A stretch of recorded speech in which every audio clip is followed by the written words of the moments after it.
Okay, time to cover another tool used for website enumeration, which is called Dirb. Now, this will be a rather quick video because this tool is not that big, but it is really useful. We use Dirb to discover hidden directories on a website. Or you can also consider it as a tool that is used to brute force directory names and see whether certain directory names exist on a website or if they don't. Now, as with almost any other tool that we use, we can run Dirb straight from our terminal. And to open the help menu, we can just type Dirb, which will give us all of the available options that we can use with this tool. But since website enumeration is not our main part of the course, we really want to get straight into bug hunting. We'll just cover the basic of this tool, which you probably will always use like this. However, if you do want, check out all of the other options to see what else you can do with the Dirb tool. But for this video, what we want to do is we want to discover some hidden directories. And to do that, all we have to type is Dirb and then HTTP and then the IP address of our OWASP virtual machine. If we type it like this and press enter, it will start running without specifying any other option whatsoever. And you can see all of these output that we get are discovered directories on the website. Right here we can see how many generated words did Dirb create, and all of these words will be tested out as a possible directory on this website. Straight away we managed to find some of them. As we can see, we have /assets on the website, we have CGI bin, we have cross domain, and if you're wondering what is this in the brackets, this simply just gives us the code, and as we already know, code 200 means that the page loaded successfully, which also means that the page exists on that website. If it were to get some other code resulting in an error, then the tool would probably determine that that page does not exist, so it doesn't print it out right here.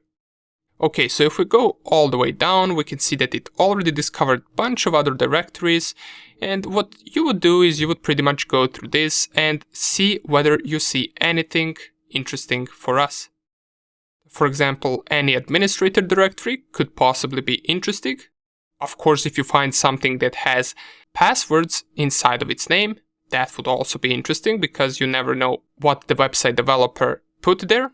Maybe they forgot to remove a certain directory from the test phase and they left it right there, which could possibly have perhaps the source code or some additional information such as users, or perhaps they made the entire database public. I mean, you never know. Even though it is rare, it can and it does happen sometimes.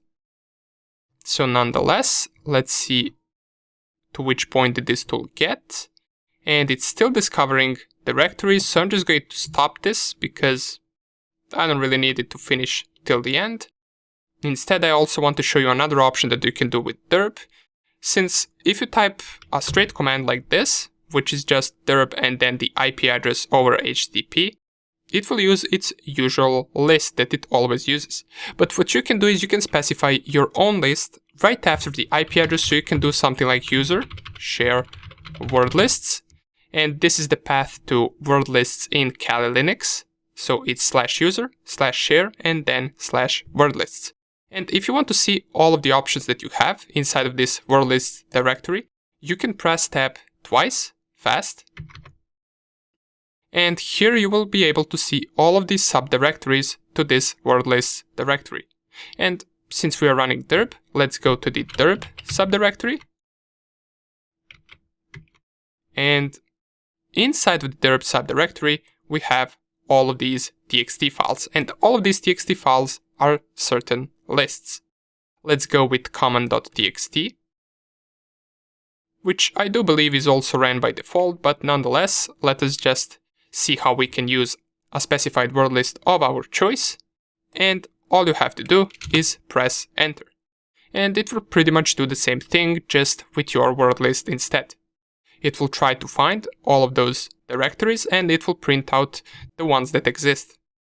And if you wanted to, for example, make sure that a certain directory exists, what you can do is you can copy any of these directories. For example, let's go with this one, which is /images.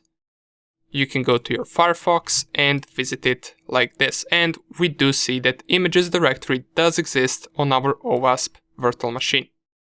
You can do so with any other as well, such as for example phpMyAdmin. Let's copy the link and let's paste it right here. And it also loads the phpMyAdmin login screen. Awesome. All we're left to do is cover two more important tools. In the next video, we will cover Nmap, which will pretty much be just the basics of Nmap because that is a huge tool. It has a bunch of options and we're not getting into details with Nmap. However, we will cover some of the basics of it in the next video, and then in the next section, we're going to dive deep into a tool called Burbsuit. Now, why are we going through all of these previous tools with only basic options, and with Burbsuit we're going to go with advanced options? Well, it's pretty simple. Burbsuit is a tool that you will use for bug bounty. Its main purpose is to actually use it for bug bounty. While as all of these tools that we covered by now, you can use if you like, but you don't really have to. It's pretty much your choice.